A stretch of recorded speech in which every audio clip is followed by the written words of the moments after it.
Establishment کو بھی یہی خدشہ ہے.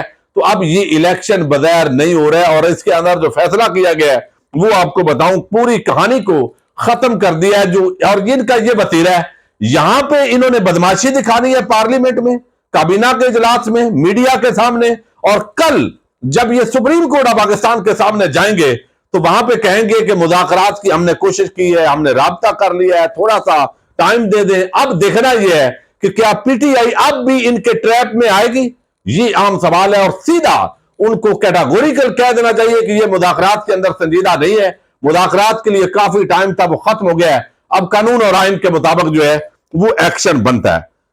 اب آج کا جو اجلاس تھا اس میں فضل الرحمان, بلاول بھٹو, زرداری, میاں افتخار, خالد مقبول صدیقی, آفتاب شرپاؤ, خالد مقصی, آغا حسن بلوچ, چودھری صالح حسین, طارق بشیر چیمہ, ساجد میر, آفت عبد الکریم, مریم اورنگزیب, آدم نذیر تارڑ, رانا ثناء اللہ, قمر زمان قاہرہ, ایاز صادق, اسحاق ڈار, یہ سمیت کچھ لوگ جو ہے وہ شریک ہوئے. اس کے اندر کہا گیا ہے کہ الیکشن ایک ساتھ ہونے ہیں یا علیحدہ علیحدہ اور کب ہونے ہیں فیصلہ پارلیمنٹ کرے گی, لہذا سپریم کورٹ کو ہم نہیں مانتے. اتحادی جماعتوں نے فیصلہ کیا کہ تحریک انصاف کے ساتھ مذاکرات کرنے کی کوشش کریں گے. کوشش یعنی ان کے ابے کا ملک ہے جو انہوں نے ٹھیکے پہ لے لیا ہے 100 سال کے لیے, یہ کوشش کریں گے ورنہ خیر ہے. بھئی آپ اقلیت ہیں, عوام کا اعتماد آپ کے ساتھ ہے نہیں, آپ گھس بیٹھیے ہیں, زبردستی بیٹھے ہوئے ہیں.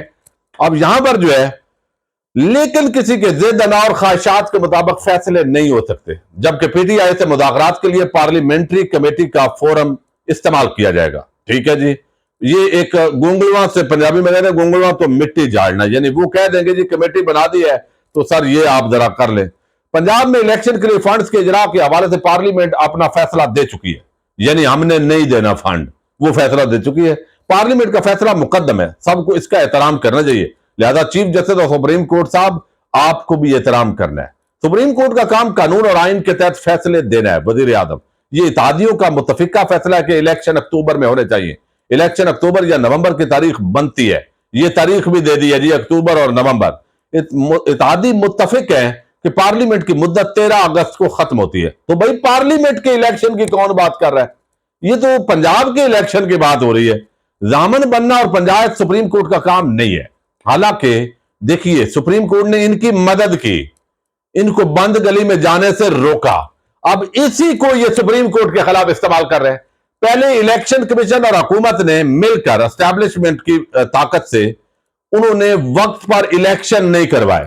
جب نہیں کروایا تو انہیں عدالت کا معاملہ گیا, یعنی وہاں پہ عدالت کے اندر معاملہ گیا کہ بھائی یہ الیکشن نہیں 90 دن میں کروا رہے.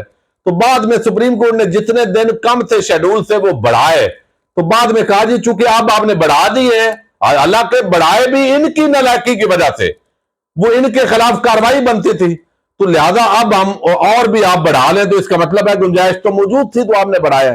تو اسی کام کو جو ہے وہ استعمال کیا سپریم کورٹ کے خلاف. اب یہ معاملہ بھی وہ سپریم کورٹ کے خلاف استعمال کر رہے ہیں. ضامن بننا, حالانکہ ان کو سہولت دی, ان کے خلاف کاروائی بنتی ہے نااہلی کی, تو انہیں عدالت کی. پارلیمان کو سپریم کورٹ کے 3 رکنی بینچ کے اقدامات پر تحفظات ہیں, یعنی ہم نے ان ججز کو ہی نہیں مانتے. ابھی تک صورتحال چیلنجنگ ہے. الیکشن کے لیے فنڈز کا معاملہ پارلیمان ہی حل کرے گی. حکومت نے 3 رکنی بینچ کے فیصلے کو قبول نہیں کیا ہے. یہ اب کہہ رہے ہیں جی, جو خبریں میڈیا کے ذریعے رپورٹ ہوئی ہیں, اب اس کا مطلب یہ ہے کہ سیدھا اعلان جنگ ہے چیف جسٹس بندیال اور سپریم کورٹ کے ججز کے خلاف. دیکھنا یہ ہے کہ اب آئین اور قانون کے مطابق وہ ڈٹے رہتے ہیں یا وہ سرنڈر کرتے ہیں. ایک نے رہنا ہے, یا آئین اور جو چیف جسٹس صاحب کا بینچ ہے اس نے دفن ہونا ہے, یا اس جعلی قسم کے جو حکومت اس وقت غیر آئینی مسلط ہے, انہوں نے ایک قبر ہے اس کے اندر ایک نے ضرور جانا ہے. اب دوسری طرف جو ہے وہ نواز شریف کا معاملہ ہے. نواز شریف جو ہے وہ لندن سے سعودی عرب آنے کا پلان تھا تقریباً 2 مہینے پہلے. یہ خبریں بریک کی گئیں. طارق عزیز صاحب روزنامہ دنیا سے بیٹ رپورٹر ہیں مسلم لیگ نون کے, انہوں نے خبر دی. کچھ لندن سے کچھ کڑچے چمچے ہیں, ان کے ذرائع کے حوالے سے خبریں آئیں. پھر اسد اللہ خان صاحب ہیں, بڑے کریڈیبل جرنلسٹ ہیں, انہوں نے بھی خبر دی اسی سے ملتی جلتی کہ نواز شریف جو ہے وہ آئیں گے عمرے پر. یہاں سے مریم نواز اور شریف فیملی کے لوگ جائیں گے, شہباز شریف بھی جائیں گے, کچھ اراکین جو سینئر ہیں مسلم لیگ نون کے وہ بھی جائیں گے، اور پھر یہاں سعودی عرب سے نواز شریف صاحب جو ہے وہ ہیرو بن کے ایک دفعہ پاک صاف ہو کے تو وہ پہنچیں گے پاکستان کے اندر۔ یہ تھا مبینہ لندن پلان، اور پلان کے مطابق یہ تھا کہ شاید اتنے میں عمران خان صاحب جو ہے وہ نائل ہو چکے ہوں، یا عمران خان کو جیل میں ڈالا جا چکا ہو، تو لیول پلینگ فیلڈ، یعنی ہم اس کا مطلب ہے یہ ہے کہ ہم اکیلے ہوں اور کوئی ہمارا شریک نہ بچے، یہاں پہ کوئی سیاسی حریف نہ بچے، تو سب کھاؤ قبیل مل بانٹ کر کھائیں گے۔ تو یہ صورتحال تھی، یہ خبریں بریک کی گئیں۔ لیکن کیا ہوا، اچانک سپریم کورٹ آف پاکستان ڈٹ گئی اور دیکھا گیا کہ یہ تو معاملہ الٹ ہو گیا، وہ جو مبینہ پلان تھا وہ تو فیل ہو گیا۔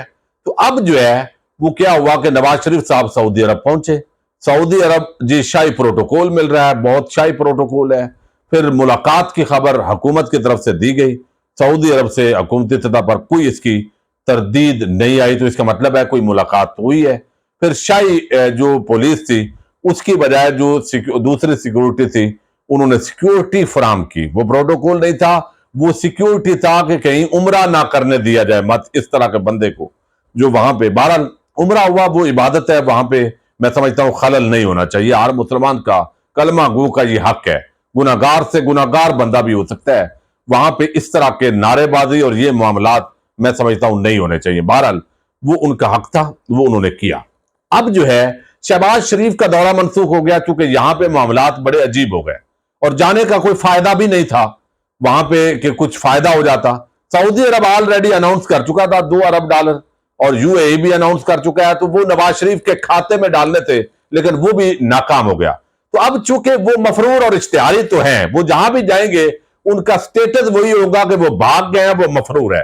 تو اب بجائے پاکستان آنے کے ڈاکٹرز کے ساتھ یقیناً انہوں نے مشورہ کیا ہوگا، وہ بڑے بیمار ہیں، تو وہ جو ان کے پاکستان میں ڈاکٹرز ہیں، عمران خان کی مقبولیت وہ کم نہیں کر سکے، وہ بڑھ گئی ہے، اور اس وقت ان کو اپنی پڑی ہوئی ہے۔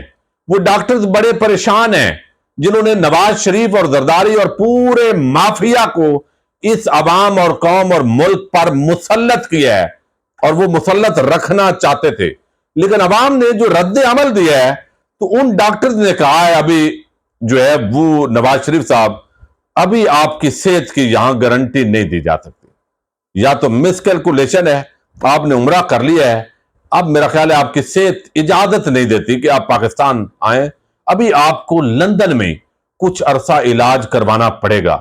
ہم نے کوشش بہت کی ہے یہاں پہ جو ہے وہ کچھ بندوبست آپ کا کریں علاج کا، لیکن عوام جو ہے بڑی گستاخ ہے، سوشل میڈیا کا دور ہے اور یہ بالکل مان ہی نہیں رہی۔ ہم نے گھڑی چور سے لے کے کیا کیا ممنوعہ فنڈنگ، جعلی بینک وہ سارا کر کے پنکی پیرنی، اور پھر جو ہے وہ فرا گوگی، اور وہ سارے کھیل کھیلے ہیں، غداری کے مقدمات بھی کیے ہیں، قاتلانہ حملہ بھی ہوا ہے اس پر، عمران خان پر، لیکن یہ پتہ نہیں کس مٹی کا بنا ہے، اور اب عوام بھی ڈٹ گئی ہے۔ تو ابھی آپ کا جو علاج ہے وہ یہاں اس کی گارنٹی نہیں دی جا سکتی، اس لیے آپ کو واپس لندن روانہ ہونا چاہیے۔ تو نواز شریف کو ڈاکٹرز نے اجازت نہیں دیجیے، جو پہلے لگ رہا تھا کہ شاید ان کو اجازت مل جائے اور ان کے اپنے ججز کے ذریعے معاملات بہتر ہو جائیں، تو وہ دوبارہ مفرور مجرم بگوڑے نواز شریف سعودی عرب سے واپس وہ جو ہے لندن فرار ہو گئے ہیں۔ اجازت دیجیے گا، اللہ حافظ۔